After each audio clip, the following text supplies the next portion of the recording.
Thank you for once again choosing to spend your time with me. I'm honored and I'm grateful for that.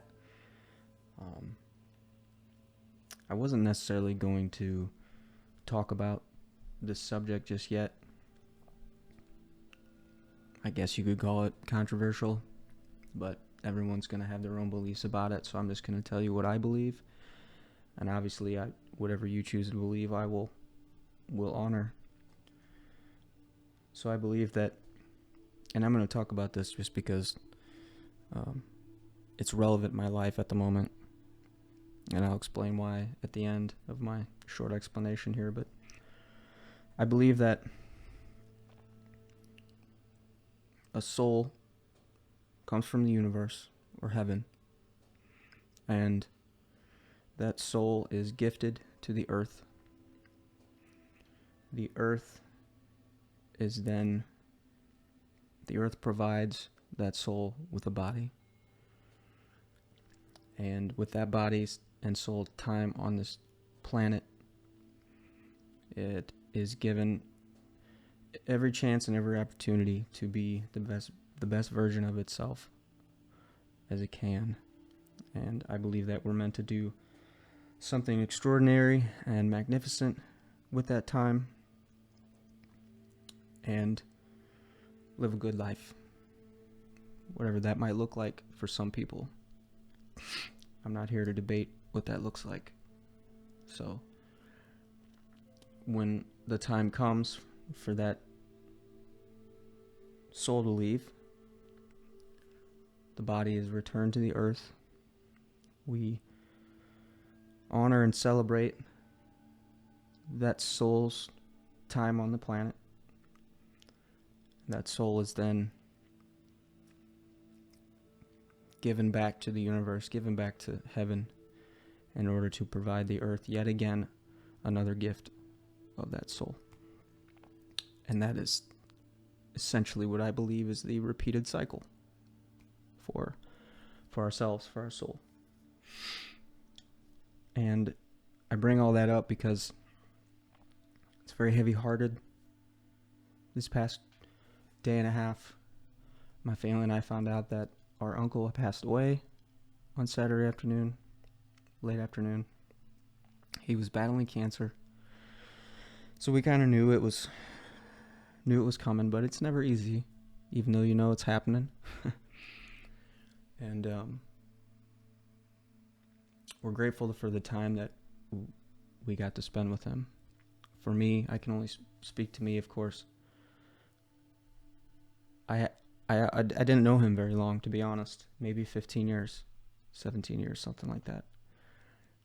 But in that short amount of time, he's had a great impact on my life, and the way he was able to provide good times and laughter and memories and help us create a bond with the family. And through him, I met his children, my cousins, and I couldn't ask for a better relationship with them right off the bat. And now, currently, I feel deeply connected to them at all times, and I feel like they would say the same about me. But Uncle Jim, the first half of his life, he lived a very regimented and structured life. He was in the military. He saw war. He was in Vietnam. He witnessed all the inhumane things that humans do to each other. And then when he retired from the military, he was in the police force in D.C. as a cop, a detective. And yet once again, he was in a structured system, saw conflict, saw more times than none the bad side of people. And when he retired from that, I believe that he retired into his second half of his life and lived the second half of his life in defiance of his first half. I could be wrong. This is just me thinking. Because when he retired, he moved to the beach, Myrtle Beach. He got a very low-stress job, cutting grass, doing lawn work. He was outside in nature. There's no structure, yes sir, yes ma'am, going on. And he also spent his time DJing at bars, being around people that just want to have a good time, because that's what he wanted to do. He just wanted to have a good time. He wasn't concerned with money. He wasn't concerned with material. He was concerned about perfection. He wasn't caught up in anything like that, like a lot of us are today. And that was great about it. That was what was great about him. You know, you always felt just comfortable and welcome around him.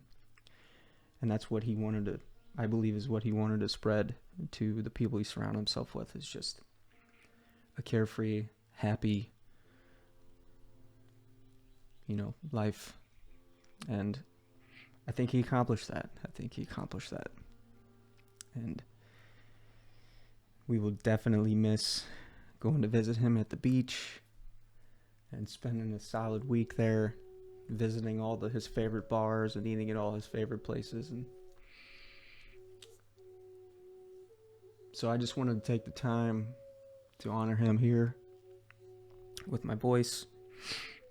To you, thank you for listening. And I would encourage you at this moment to think of somebody that you might have lost, either recently or in the past, and just hold their memory in your heart at the moment.